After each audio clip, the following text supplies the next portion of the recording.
Now, the third question that we have today, very interesting question. The question says, what is your view, Pastor, on Christians signing an antenuptial, also known as a prenuptial contract before marriage? The agreement keeps each spouse's estate legally separate rather than pooled, protecting each from the other's debts in the event of divorce, death, or insolvency. Couples can choose to split the growth in wealth during the marriage and can still hold joint accounts regardless. Would it be against the concept of marital oneness, suggesting a lack of faith in the marriage working or anticipation of divorce, or can it be considered simply sound financial planning? It says, can it be considered as sound financial planning? Wow.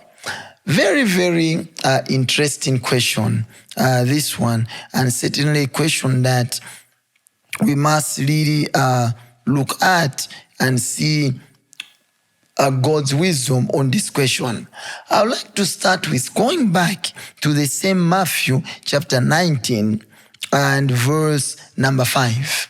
The Bible starts by, and I'm going to give you a balanced response because I want us to take what the Bible gives us from God's original plan, and then also add in some good principles that you can use from what that legal document was designed to achieve. But let's start with Matthew chapter 19 and verse number 5. The Bible says, for this cause shall a man leave father and mother, and shall cleave to his wife, and they twain shall be one flesh. Wherefore they are no more twain, but one flesh. It says, it's giving us God's original idea of marriage. And it's telling us that from God's idea of marriage, which he put in Genesis chapter 2 and verse 24, and is repeating in Matthew chapter 19. He's telling us that marriage is supposed to be a lifelong thing, a lifelong covenant, not a temporary contract, not something out of immediate pleasure or immediate convenience. In other words, divorce should not be entertained. Separation should not be planned for. It should not even happen at all. So, number one, it is not God's plan, and therefore it should not happen. But also, number two, it is not something that you should prepare for. It is not something that Christians must expect that, okay, I'm expecting my marriage to fail, so I might as well prepare that in case it fails, I already have a backup plan. We already signed a legal document, and with this legal document, if the marriage fails, we have got a backup plan here. Now, I'll tell you something.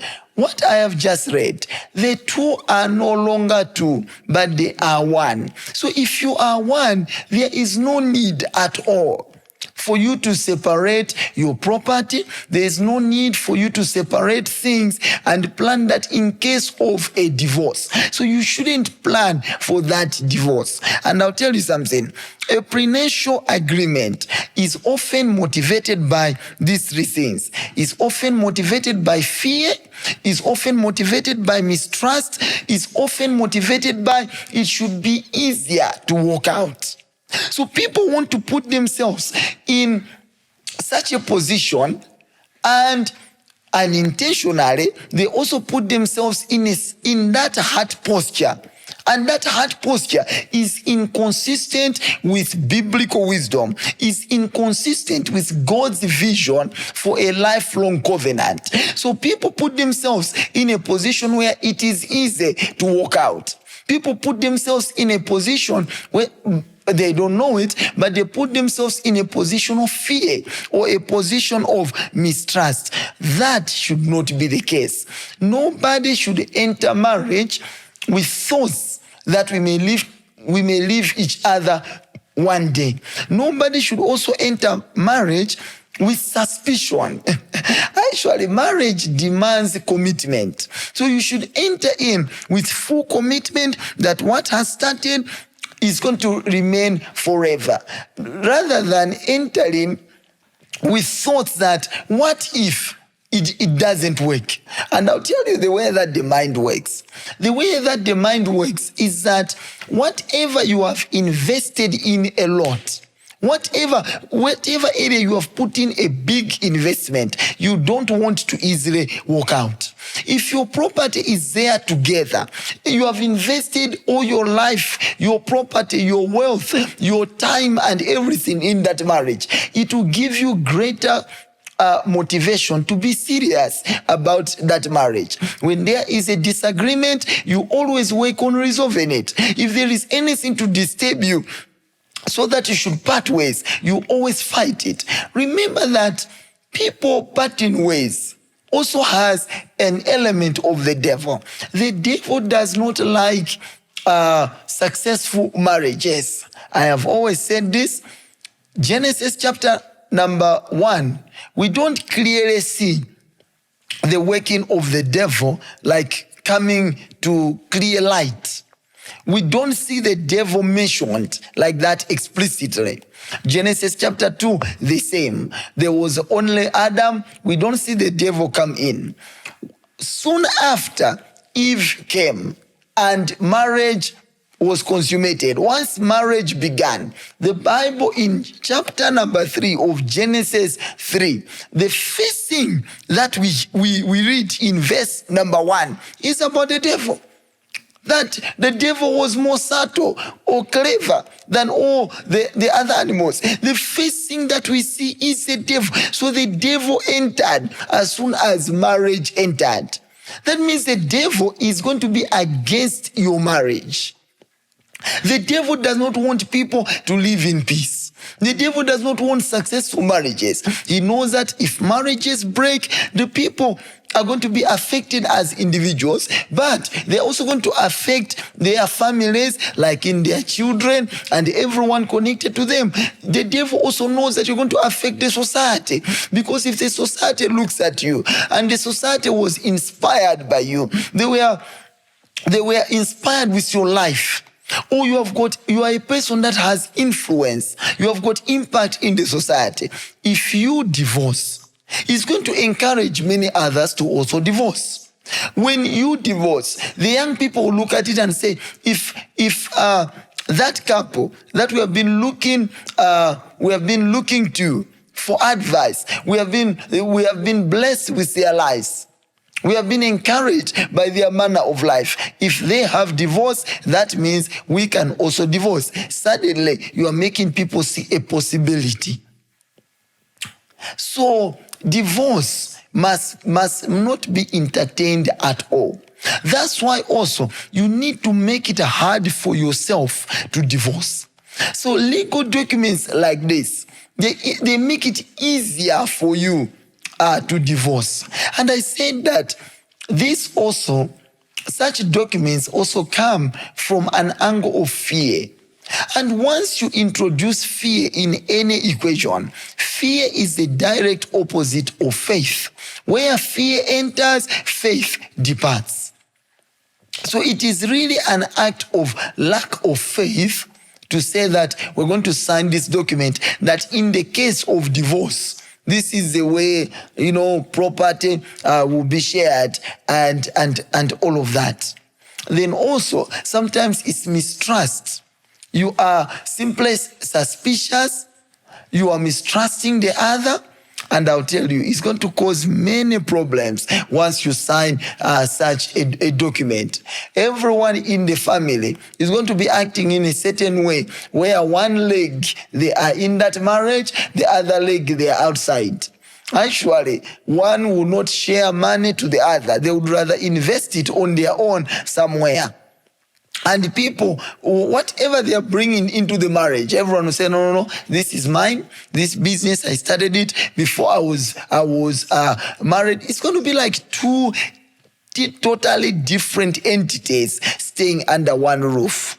Yet the Bible has said they are no more twain, but they are one. They are no more two, they are one. Such legal documents cause you to operate as two, whilst you are one. Now, on the other hand, to balance this out, prudence is important, wisdom is important. So finding yourself in this space where you want to exercise wisdom and prudence, where you want to know that though we are saying that divorce must never happen, but you also know that divorce has ever happened before. What can you do to balance it out? I would say better to use things like maybe open a trust, come up with a trust and put all your property, put all the assets, like all your wealth are in that trust, and that trust is guided by a document. That document clearly states out that in the case of anything, and God forbid that there should be anything, the resources there shall be split 50-50. 50-50 between the husband and the wife. But also, as I said, even such a clause in the trust deed, it is not good for you, because that can still encourage you to plan that one day there must be a divorce. And so just leave it there like that. One of the things that also happens in many legal jurisdictions is that when a divorce happens, the court is going to order 50-50 split of resources. And for me, I believe it should be so. Whilst we are saying there should not be divorce, in the most unlikely eventuality that there is a divorce, there must be a split of 50-50. 50, one gets 50%, the other gets 50%. Because that's what you brought into you. Coming into marriage, you became one. So it doesn't matter whether I had, some money and my spouse did not have money. My spouse also had other things to offer. It's not only money that is offered in a marriage. There are many things. Some people have said that no, but the man said I was the only one that was working or doing business. My wife was a housewife. She was just a housewife, just staying. No. She was not just staying. Because she was married to you, that's why she's a housewife. If she was not married, probably she could have been in business or should have been working somewhere. But because she's married to you, that's why she's at home. At home doing what? At home taking care of the children. That is part of work. She's at home, making sure that everything goes in an orderly way. That is part of her contribution. And then when you also come from your workplace or from your business, she helps to give you pleasure. She helps to make you relax. She helps in giving you ideas. Maybe she even helps to pray for you. So there is what she's contributing.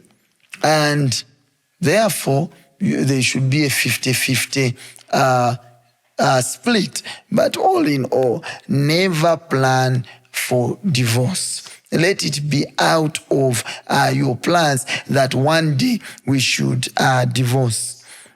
Let me close with this.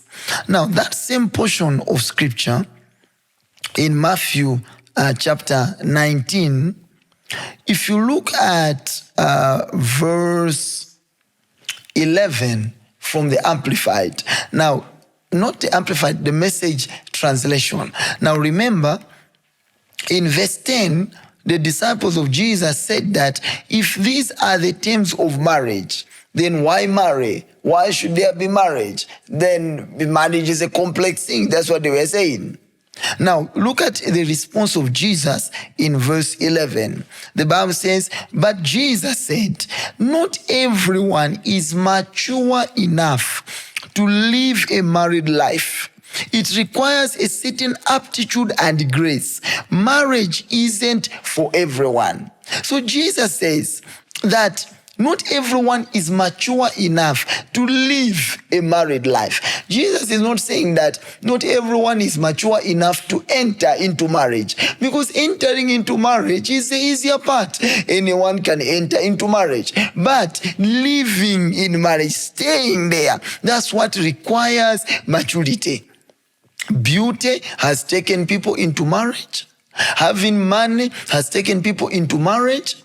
Proximity has taken people into marriage. Body shape has taken people into marriage. Even force has taken people into marriage. Desperation has taken people into marriage. Relatives have taken people into marriage. Pregnancies have taken people into marriage. Different situations have taken people into marriage. But to live there, to stay there, that's what requires maturity. So if you have decided that you want to marry, two things must happen. Push for maturity before the marriage. And then, even after you are married, still strive for maturity. Still seek to mature yet more and more. Which areas of maturity? Number one, spiritual maturity. I've always said that spiritual maturity is like a shock absorber. Like the way cars have got shock absorbing systems. Now, if you notice, there are these big luxury cars. The big cars, the 4x4, big SUVs, big cars. Those ones, most of them have got a very good shock absorbing system. Okay, maybe even air shocks systems that they have. Now, those vehicles, they can meet a bump, they can meet a pothole on the road, but the way the car will react to it is not the same way like some, small cars that do not have the same shock absorbing system. Okay, so spiritual maturity operates that way. When someone is spiritually mature, they meet a situation in their marriage, the way that they will respond to it. And notice, I have chosen respond, not react. Because many times, it is those that are immature that react. Mature people respond to a situation. They look at it and they say, what is the best course of action that I should take? Should I really make this decision or not? Should I really say this or not? Should I really answer my spouse that way or I shouldn't? Should I really yell out to my spouse or I shouldn't? Should I really act this way or I shouldn't? That takes spiritual maturity. Number two is intellectual maturity. Let me also add physical maturity. So invest in yourself to be mature by age, mature in your intellect, the way you think, the way you reason, the way you act. Make sure you are mature. The way you behave the way you behave when you are with other people. I'll tell you something that I have observed. Many people that end up having challenges in their marriage, it is not only that they are not staying well with their spouse. Sometimes there are people that don't stay well with anybody else. So even with their best friend, they divorced. They divorced with their best friends. They are no longer friends. They have got neighbors. They have divorced with those neighbors. They are no longer friends. Everywhere they go, they cannot keep friends. They cannot keep people very close to them. Such a person, when they are married, they will bring the same issue, the same situation. If you cannot get along well with other people, what gives you an assurance that the first person you get along with is one that is called your husband or one that is called your spouse? So simply mature in your mind, in your intellect, and then also physically. That way, you would be able to relate well with any person, and that will help you to have a very successful marriage. Now, this was the special edition that I wanted to bring to you on marital matters, and I believe that you have been blessed in no small way. Always remember, if this podcast blesses you, that means it can bless other people. Always remember to like, comment, and share with other people. Always remember to subscribe if you have not yet subscribed to the channel. And then you can always send us your question. What I've tackled today, I would like to hear your follow-up questions. And if you have any comments, make sure that you put them in the comment section. If you have any follow-up questions, you remember to send us. Otherwise, God bless you. And I wish you all the best in life, in your relationship, in your marriage. God bless you. Many men that want to find virtuous women, but they themselves are not virtuous men. It is something, you want something so good, and yet you fail the standard. I was just talking to a certain man last week or so. He says, no, me, the ladies I want ladies that are God-fearing, ladies that pray, ladies that, all this list, a list that he doesn't do. She has a price. I'll tell you, good men are still there. And there are still many good men that are single. Many good ladies that are single are there. But they may just be saying no to you. But it doesn't mean they are not there. Someone says, oh, the men don't want me. There are some that came close to you. After chatting with you 1 or 2 times, they said, Jesus, you are Lord. After talking with you once or twice. So people have a price. You become the good one before you look for the good one.